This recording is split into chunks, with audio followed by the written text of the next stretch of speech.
ഒന്നാമത്തത് ഔദ്യോഗിക സ്ഥാനങ്ങൾ വഹിക്കാനുള്ള അവകാശം. അതിക്ക് മുമ്പായിട്ട് രാഷ്ട്രീയ അവകാശങ്ങൾ എന്നാൽ എന്ത്? അത് എന്താണ് രാഷ്ട്രീയ അവകാശങ്ങൾ അല്ലെങ്കിൽ പൊളിറ്റിക്കൽ റൈറ്റ്സ് എന്ന് പറഞ്ഞാൽ മനസ്സിലാക്കുന്നത് ഇന്ത്യൻ പൗരന് മാത്രം ലഭിക്കുന്ന അവകാശങ്ങളാണ്. ഇന്ത്യൻ പൗരന് മാത്രം ലഭിക്കുന്ന അവകാശങ്ങൾ. അപ്പോൾ ഇനി ഒന്നാമത്തേൽ നോക്കിയാൽ ഔദ്യോഗിക സ്ഥാനങ്ങൾ വഹിക്കാനുള്ള അവകാശം. അത് ഇന്ത്യൻ പൗരന് മാത്രം ലഭിക്കുന്ന അവകാശമാണ്. അപ്പോൾ ഇത് കറക്റ്റാണ്. ഗവൺമെൻറ്റിനെ വിമർശിക്കാനുള്ള അവകാശം. അതും ഒരു ഇന്ത്യൻ പൗരന് മാത്രമുള്ള അവകാശമാണ്. ഇന്ത്യയിൽ ഉടനീളം സഞ്ചരിക്കാനുള്ള അവകാശം. അത് ഇന്ത്യൻ പൗരന് മാത്രമാണോ? അല്ല, വിദേശികൾക്കും ഇല്ലേ? അപ്പോൾ അത് തെറ്റാണ്. അടുത്തത് സാർവത്രിക പ്രായപൂർത്തി വോട്ടവകാശം. അതും ഒരു ഇന്ത്യൻ പൗരന് മാത്രമുള്ള അവകാശമാണ്. അപ്പോൾ അങ്ങനെ വെച്ച് നോക്കുമ്പോൾ 1, 2, 1, 2, 4 ശരിയാണ്. അപ്പോൾ ഓപ്ഷൻ ഡി ആണ് ആൻസർ. അപ്പോൾ നമുക്കിത് എന്താണെന്നൊന്ന് നോക്കാം. രാഷ്ട്രീയ അവകാശങ്ങൾ. വോട്ട് ചെയ്യാനുള്ള അവകാശം. വോട്ട് ചെയ്യാനുള്ള അവകാശം, തിരഞ്ഞെടുപ്പിൽ മത്സരിക്കാനുള്ള അവകാശം, പിന്നെയോ സംഘടനകൾ രൂപീകരിക്കാനുള്ള അവകാശം, ഗവൺമെൻറ്റിനെ വിമർശിക്കാനുള്ള അവകാശം, ഔദ്യോഗിക സ്ഥാനങ്ങൾ വഹിക്കാനുള്ള അവകാശം തുടങ്ങിയവയാണ് രാഷ്ട്രീയ അവകാശങ്ങൾ. അപ്പോൾ ഒന്നുകൂടി നമുക്ക് നോക്കാം.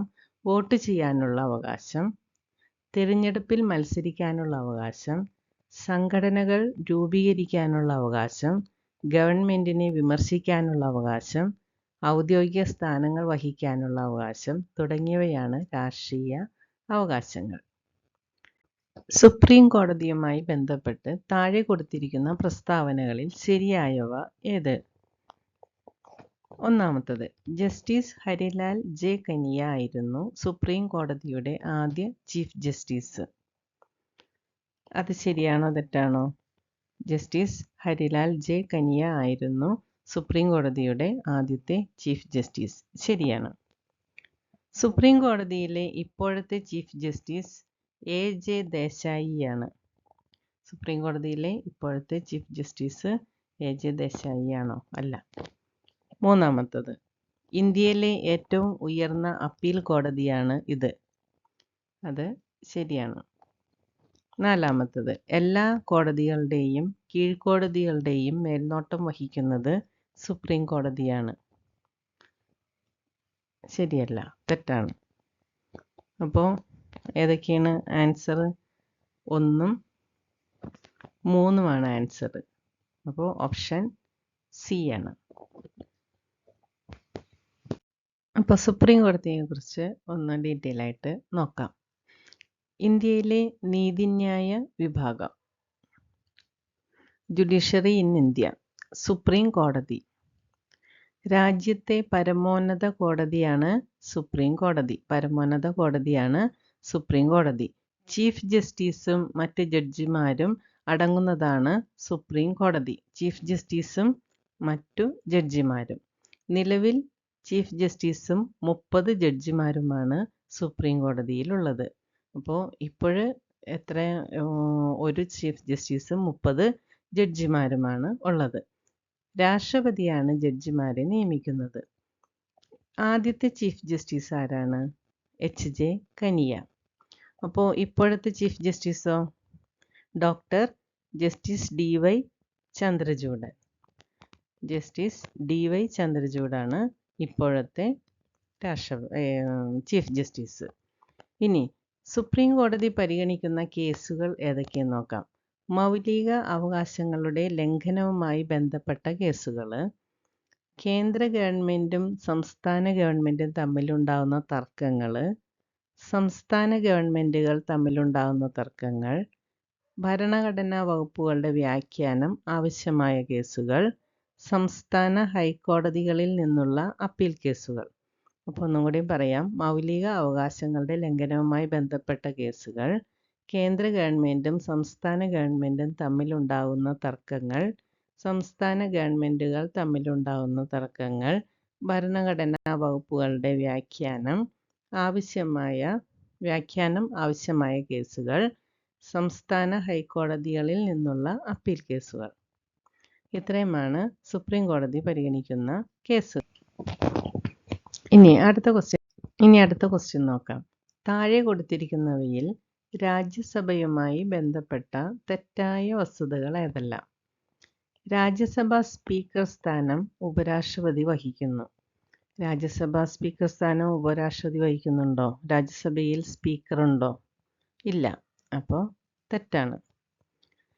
രാജ്യസഭ ഒരു സ്ഥിരം സഭയല്ല. രാജ്യസഭ ഒരു സ്ഥിരം സഭ ആണ്. അപ്പോൾ സ്ഥിരം സഭയല്ല എന്ന് പറയുന്നത് തെറ്റാണ്. രാജ്യസഭാംഗങ്ങളെ 5 വർഷത്തേക്ക് തിരഞ്ഞെടുക്കുന്നു. ആണോ? അല്ല. രാജ്യസഭാംഗങ്ങൾ 6 വർഷത്തേക്കാണ്. രാജ്യസഭ ജനങ്ങളുടെ പ്രതിനിധി സഭയാണ്. രാജ്യസഭ ജനങ്ങളുടെ പ്രതിനിധി സഭയാണ്. അല്ല. രാജ്യസഭ സംസ്ഥാനങ്ങളുടെ പ്രതിനിധി സഭയാണ്.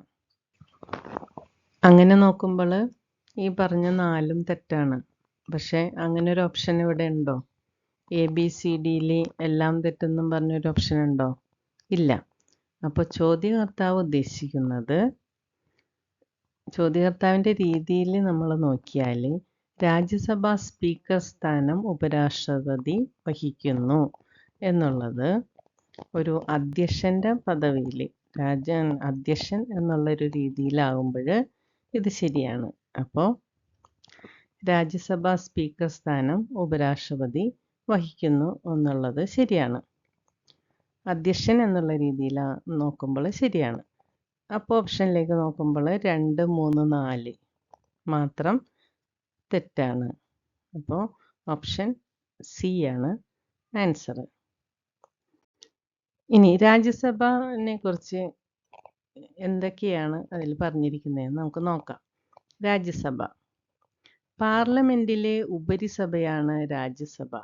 പാർലമെന്റിലെ ഉപരിസഭയാണ് രാജ്യസഭ.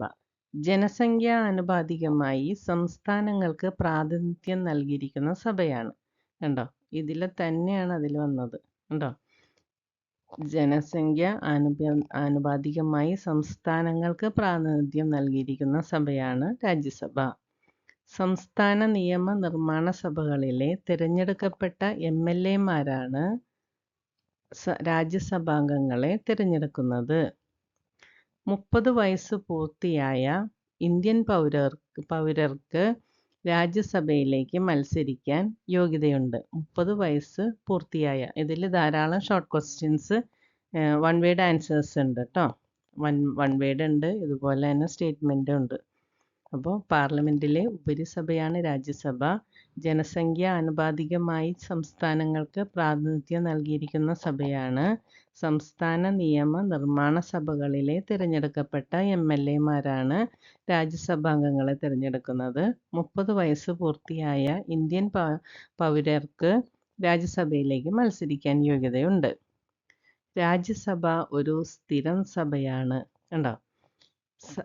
സഭാംഗങ്ങളുടെ കാലാവധി 6 വർഷമാണ്. ഇത് തന്നെയാണ് ആ സ്റ്റേറ്റ്മെൻറ്റിൽ ചോദിച്ചേക്കണം. അപ്പോൾ രാജ്യസഭ ഒരു സ്ഥിരം സഭയാണ്. സഭാംഗങ്ങളുടെ കാലാവധി 6 വർഷമാണ്. രാജ്യസഭയിലെ 1/3 അംഗങ്ങൾ ഓരോ 2 വർഷം കൂടുമ്പോഴും വിരമിക്കുകയും ആ ഒഴിവുകളിലേക്ക് തിരഞ്ഞെടുപ്പ് നടക്കുകയും ചെയ്യുന്നു. ഉപരാഷ്ട്രപതിയാണ് രാജ്യസഭയുടെ അധ്യക്ഷൻ. കണ്ടോ? ഈ മീനിങ് ആണ് ചോദ്യകർത്താവ് ഉദ്ദേശിച്ചിരിക്കുന്നത്. ഉപരാഷ്ട്രപതിയാണ് രാജ്യസഭയുടെ അധ്യക്ഷൻ. രാജ്യസഭയുടെ പരമാവധി അംഗബലം 250 ആണ്. ഇതിൽ 238 പേരെ തിരഞ്ഞെടുക്കുകയും 12 പേരെ രാഷ്ട്രപതി നാമനിർദ്ദേശം ചെയ്യുകയും ചെയ്യുന്നു. ഉപരാഷ്ട്രപതിയെ നീക്കം ചെയ്യാനുള്ള നടപടികൾ ആരംഭിക്കുന്നത് രാജ്യസഭയിൽ നിന്നാണ്. ഉപരാഷ്ട്രപതിയെ നീക്കം ചെയ്യാനുള്ള നടപടികൾ ആരംഭിക്കുന്നത് രാജ്യസഭയിൽ നിന്നാണ്. കൂടാതെ പുതിയ അഖിലേന്ത്യാ സർവീസ് സൃഷ്ടിക്കുന്നതിന് പാർലമെന്റിനെ ചുമതലപ്പെടുത്താനുള്ള അധികാരം രാജ്യസഭയിൽ നിക്ഷിപ്തമാണ്. ഇന്ത്യയിലെ ഗവൺമെൻറ് ഇന്ത്യയിലെ ഗവൺമെൻറ് 3 വിഭാഗങ്ങളായിട്ടാണ് തിരിച്ചിരിക്കുന്നത്. ഒന്ന് നിയമ നിർമ്മാണ വിഭാഗം, കാര്യനിർവഹണ വിഭാഗം, നീതിന്യായ വിഭാഗം. ഇപ്പോൾ നിയമനിർമ്മാണ വിഭാഗം ആരൊക്കെ ഉൾപ്പെടുന്നതെന്ന് നോക്കാം. രാഷ്ട്രപതി, ലോക്സഭ, രാജ്യസഭ. അപ്പോൾ രാഷ്ട്രപതിയും ലോക്സഭയും രാജ്യസഭയും അടങ്ങുന്നതാണ് നിയമനിർമ്മാണ വിഭാഗം. ഇനി കാര്യനിർവഹണ വിഭാഗം രാഷ്ട്രപതി, ഉപരാഷ്ട്രപതി, പ്രധാനമന്ത്രി, മന്ത്രിസഭ, ഉദ്യോഗസ്ഥ വൃന്ദം. അപ്പോൾ ഏതൊക്കെയാണ്? രാഷ്ട്രപതി, ഉപരാഷ്ട്രപതി, പ്രധാനമന്ത്രി, മന്ത്രിസഭ, ഉദ്യോഗസ്ഥ വൃന്ദം എന്നിവരടങ്ങുന്നതാണ് കാര്യനിർവഹണ വിഭാഗം. ഇനി നീതിന്യായ വിഭാഗം ഏതൊക്കെയാണ്? സുപ്രീം കോടതി, ഹൈക്കോടതി, ജില്ലാ കോടതി, സബ് കോടതികൾ, മുനിസിപ്പൽ കോടതികൾ, മജിസ്ട്രേറ്റ് കോടതികൾ. അപ്പോൾ നീതിന്യായ വിഭാഗം സുപ്രീം കോടതി, ഹൈക്കോടതികൾ, ജില്ലാ കോടതികൾ, സബ് കോടതികൾ, മുനിസിപ്പൽ കോടതികൾ, മജിസ്ട്രേറ്റ് കോടതികൾ. അപ്പോൾ ഈ 3 വിഭാഗങ്ങളും അടങ്ങുന്നതാണ് നമ്മുടെ ഇന്ത്യ ഗവൺമെൻറ്. നിയമനിർമ്മാണ വിഭാഗം ഇന്ത്യയുടെ നിയമനിർമ്മാണ വിഭാഗം പാർലമെൻറ്റ് എന്ന് അറിയപ്പെടുന്നു. സ്റ്റേറ്റ്മെൻറ്റിൽ വരാവുന്നതാണ് കേട്ടോ. ഇന്ത്യയുടെ നിയമനിർമ്മാണ വിഭാഗം പാർലമെൻറ്റ് എന്ന പേരിൽ അറിയപ്പെടുന്നു. രാഷ്ട്രപതിയും ലോക്സഭ, രാജ്യസഭ എന്നീ 2 സഭകളും ഉൾക്കൊള്ളുന്നതാണ് ഇന്ത്യയിലെ പാർലമെൻറ്റ്. അപ്പോൾ ഏതൊക്കെയാണ്? രാഷ്ട്രപതിയും ലോക്സഭ, രാജ്യസഭ എന്നിവ ഉൾക്കൊള്ളുന്നതാണ് ഇന്ത്യയിലെ പാർലമെൻറ്റ്. രാജ്യസഭ ഉപരിസഭ എന്നും ലോക്സഭ അധോസഭ എന്നും അറിയപ്പെടുന്നു. അപ്പോൾ രാജ്യസഭ ഉപരിസഭ എന്നും ലോക്സഭ അധോസഭ എന്നും അറിയപ്പെടുന്നു. 2 സഭകൾ ഉള്ളതിനാൽ ഇതിനെ ദ്വിമണ്ഡല നിയമനിർമ്മാണ സഭ എന്ന് പറയുന്നു. അപ്പോൾ 2 സഭകളാണ് ഉള്ളത്. ഒന്ന് ലോക്സഭ, മറ്റൊന്ന് രാജ്യസഭ. രാജ്യസഭയെ ഉപരിസഭയെന്നും ലോക്സഭയെ അധോസഭയെന്നും അറിയപ്പെടുന്നു. ഈ 2 സഭകളും കൂടി അടങ്ങുന്നതാണ് ദ്വിമണ്ഡല നിയമനിർമ്മാണ സഭ എന്ന് അറിയപ്പെടുന്നത്.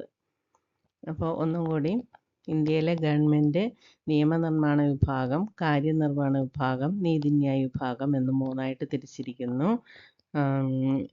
നിയമനിർമ്മാണ വിഭാഗത്തിൽ രാഷ്ട്രപതി, ലോക്സഭ, രാജ്യസഭ. കാര്യനിർവഹണ വിഭാഗത്തിൽ രാഷ്ട്രപതി, ഉപരാഷ്ട്രപതി, പ്രധാനമന്ത്രി, മന്ത്രിസഭ, ഉദ്യോഗസ്ഥ വൃന്ദം. നീതിന്യായ വിഭാഗത്തിൽ സുപ്രീം കോടതി, ഹൈക്കോടതികൾ, ജില്ലാ കോടതികൾ, സബ് കോടതികൾ, മുനിസിപ്പൽ കോടതികൾ, മജിസ്ട്രേറ്റ് കോടതികൾ എന്നിവ അടങ്ങിയിരിക്കുന്നു. ഇന്ത്യയുടെ നിയമനിർമ്മാണ വിഭാഗം പാർലമെൻറ്റ് എന്നറിയപ്പെടുന്നു. ലോക്സഭ, രാജ്യസഭ എന്നീ 2 സഭകൾ ഉൾക്കൊള്ളുന്നതാണ് പാർലമെൻറ്റ്. രാജ്യസഭ ഉപരിസഭയെന്നും ലോക്സഭ അധോസഭയെന്നും അറിയപ്പെടുന്നു. ഇങ്ങനെ 2 സഭകളുള്ളത് കൊണ്ട് ഇതിനെ ദ്വിമണ്ഡല നിയമനിർമ്മാണ സഭ എന്ന് അറിയപ്പെടുന്നു. ഇനി അടുത്തത് പാർലമെൻറ്റിൻ്റെ ചുമതലകൾ.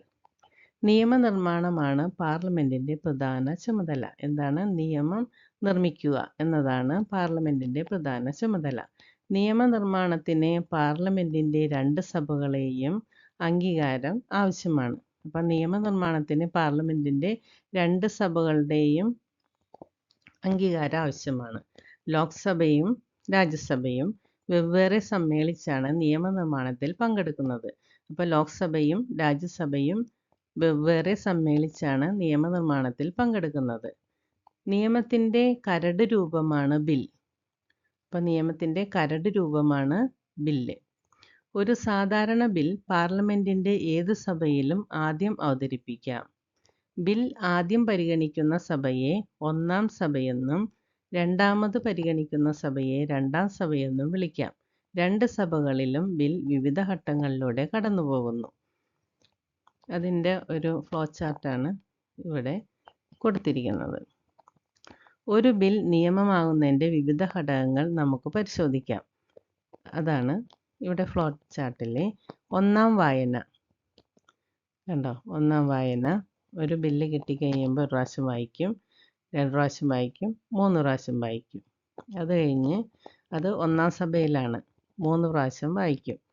അത് കഴിഞ്ഞ് രണ്ടാം സഭയിലേക്ക് അത് കൈമാറ്റം ചെയ്യപ്പെടുന്നു. അവിടെയും ഒന്നാം വായന, രണ്ടാം വായന, മൂന്നാം വായന.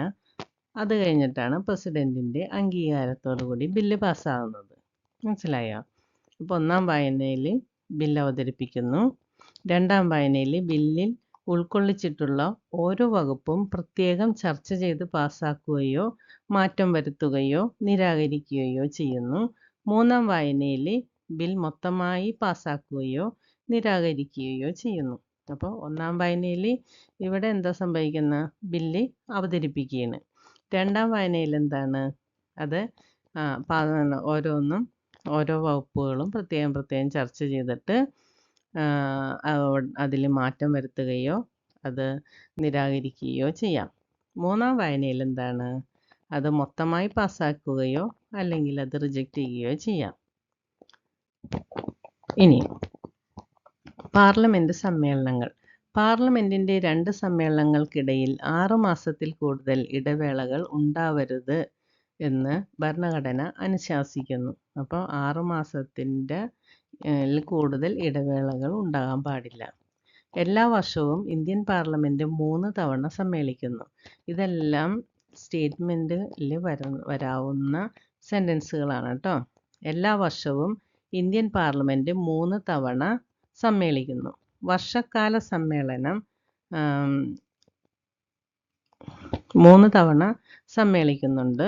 വർഷകാല സമ്മേളനം, ശീതകാല സമ്മേളനം, വേനൽക്കാല സമ്മേളനം. അപ്പോൾ 3 സമ്മേളനങ്ങളാണ്. വർഷക്കാല സമ്മേളനം, ശീതകാല സമ്മേളനം, വേനൽക്കാല സമ്മേളനം. 3 കാലങ്ങളിലാണ് സമ്മേളിക്കുന്നത്. രാജ്യസഭ ചില സാഹചര്യങ്ങളിൽ 4 സമ്മേളനങ്ങൾ ചേരാറുണ്ട്. രാജ്യസഭയിൽ ചില സാഹചര്യങ്ങളിൽ 4 സമ്മേളനങ്ങൾ ചേരാറുണ്ട്. അപ്പോൾ പാർലമെൻറ്റ് സമ്മേളനങ്ങൾ ഒന്നും കൂടി നമുക്ക് നോക്കാം. പാർലമെൻറ്റിൻ്റെ 2 സമ്മേളനങ്ങൾക്ക് ഇടയിൽ 6 മാസത്തിൽ കൂടുതൽ ഇടവേളകൾ ഉണ്ടാവരുതെന്നാണ് ഭരണഘടന അനുശാസിക്കുന്നത്. എല്ലാ വർഷവും ഇന്ത്യൻ പാർലമെൻറ്റ് 3 തവണ സമ്മേളിക്കുന്നു. അത് ഏതൊക്കെയാണ്?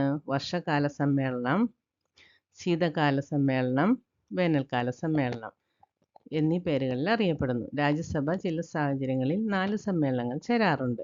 ഇനി ചോദ്യോത്തരവേള. പാർലമെൻറ്റിലെ ഒരു ദിവസത്തെ നടപടിക്രമങ്ങൾ ആരംഭിക്കുന്നത് ചോദ്യോത്തരവേളയോടെയാണ്. അപ്പോൾ ഇതും സ്റ്റേറ്റ്മെൻറ്റ് ക്വസ്റ്റ്യനിലൊക്കെ വരാവുന്നതാണ് കേട്ടോ. പാർലമെൻറ്റിൻ്റെ ഒരു ദിവസത്തെ നടപടിക്രമങ്ങൾ ആരംഭിക്കുന്നത് ചോദ്യോത്തര വേളയോട് കൂടിയാണ്. എല്ലാ ദിവസവും 11 മണിക്ക് സമ്മേളനം ആരംഭിക്കും. അപ്പോൾ സമ്മേളനം കൂടുന്നത് 11 മണിക്കാണ് കേട്ടോ. തുടർന്നുള്ള ഒരു മണിക്കൂർ ഭരണപരമായ ഏത് വിഷയത്തിലും അംഗങ്ങൾക്ക് ചോദ്യം ഉന്നയിക്കാം. അപ്പോൾ തുടർന്നുള്ള ഓരോ മണിക്കൂറും തുടർന്നുള്ള ഒരു മണിക്കൂർ ഭരണപരമായ ഏത് വിഷയത്തിലും അംഗങ്ങൾക്ക് ചോദ്യം ഉന്നയിക്കാം. ചോദ്യങ്ങൾക്ക് അതാത് വകുപ്പുകൾ കൈകാര്യം ചെയ്യുന്ന മന്ത്രിമാർ മറുപടി നൽകും. സംസ്ഥാന നിയമസഭകൾ സമ്മേളിക്കുന്ന സമയക്രമം ഇതിൽ നിന്നും വ്യത്യസ്തമാണ്. പാർലമെൻറ്റിൻ്റെ സമയമാണ് 11 മണി കേട്ടോ. ഇനി ശൂന്യവേള, 0 hour എന്നൊക്കെ പറയില്ലേ, അതാണ്. 12 മണിക്ക് ചോദ്യോത്തരവേള അവസാനിക്കും. 12 മണിക്ക് ചോദ്യോത്തരവേള അവസാനിക്കും. ചോദ്യോത്തര വേളയ്ക്ക് ശേഷം മുൻകൂട്ടി നിശ്ചയിച്ചിട്ടുള്ള അജണ്ടയിലേക്ക് പ്രവേശിക്കുന്നതിന് മുമ്പുള്ള ചെറിയ സമയം ശൂന്യവേള എന്നറിയപ്പെടുന്നു. കേട്ടോ. സമയം 12 ആവുന്നതിനാണ് ഈ പേരിൽ അറിയപ്പെടുന്നത്.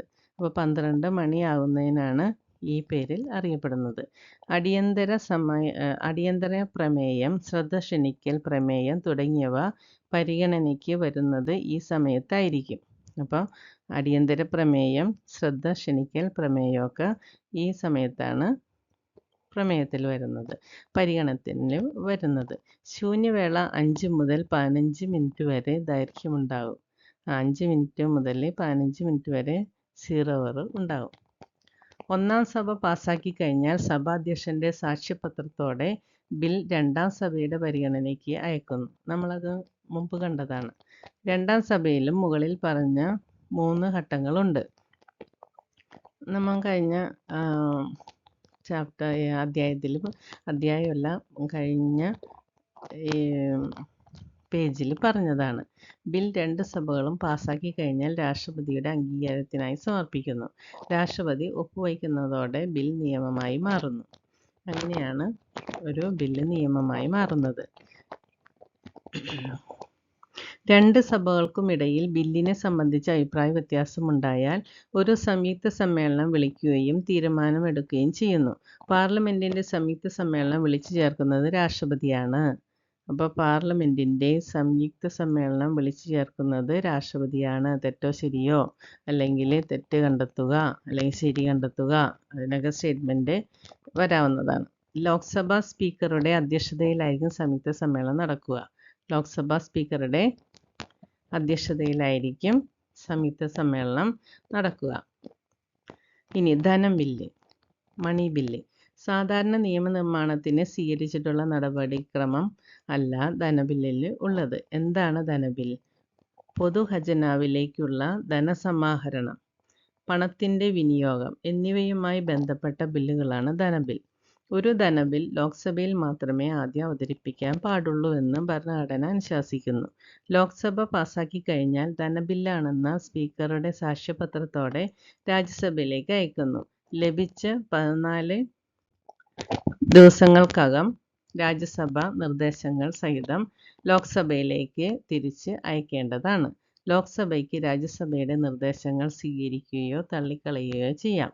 നിയമനിർമ്മാണം മാത്രമാണോ പാർലമെന്റിന്റെ ചുമതല? നിയമനിർമ്മാണം കൂടാതെ മറ്റു പല ചുമതലകളും പാർലമെന്റിനുണ്ട്. അതേതൊക്കെയാണ് പാർലമെന്റിന്റെ മറ്റു ചുമതലകൾ? കാര്യനിർവഹണ വിഭാഗത്തെ നിയന്ത്രിക്കൽ, തിരഞ്ഞെടുപ്പ് ചുമതല, ഭരണഘടനാ ഭേദഗതി. അപ്പോൾ കാര്യനിർവഹണ വിഭാഗത്തെ നിയന്ത്രിക്കൽ എങ്ങനെയാണ്? ചോദ്യങ്ങൾ ഉന്നയിക്കൽ, ബില്ലുകളും പ്രമേയങ്ങളും ചർച്ച ചെയ്യൽ, അവിശ്വാസ പ്രമേയം അംഗീകരിക്കുകയോ നിരസിക്കുകയോ ചെയ്യൽ. തിരഞ്ഞെടുപ്പ് ചുമതല എങ്ങനെയാണ്? രാഷ്ട്രപതി, ഉപരാഷ്ട്രപതി എന്നിവരുടെ തിരഞ്ഞെടുപ്പാണ് തിരഞ്ഞെടുപ്പ് ചുമതല. ഭരണഘടനാ ഭേദഗതി എങ്ങനെയാണ്? ഭരണഘടനാ വകുപ്പുകളിൽ കാലാനുസൃതമായ മാറ്റം വരുത്തൽ. അപ്പോൾ ഇതിൻ്റെ ഫോളോയിങ് ക്ലാസ് അടുത്ത പാർട്ട് 2 ആയിട്ടുണ്ടായിരിക്കും. അപ്പോൾ ഈ ചാനൽ നിങ്ങൾ സബ്സ്ക്രൈബ് ചെയ്തിട്ടില്ലെങ്കിൽ സബ്സ്ക്രൈബ് ചെയ്യുക. ഇത് എല്ലാ ദിവസവും ഓരോ വീഡിയോസ് ഇട്ടുകൊണ്ടിരിക്കും. അപ്പോൾ നിങ്ങൾക്ക് നോട്ടിഫിക്കേഷൻ വരാനായിട്ട് ബെല്ലൈക്കണ് എനേബിൾ ചെയ്യണം. സബ്സ്ക്രൈബ് ചെയ്യാത്തവർ സബ്സ്ക്രൈബ് ചെയ്യുക. ഇതുവരെ വാച്ച് ചെയ്ത എല്ലാവർക്കും താങ്ക്സ് ഫോർ വാച്ചിങ്.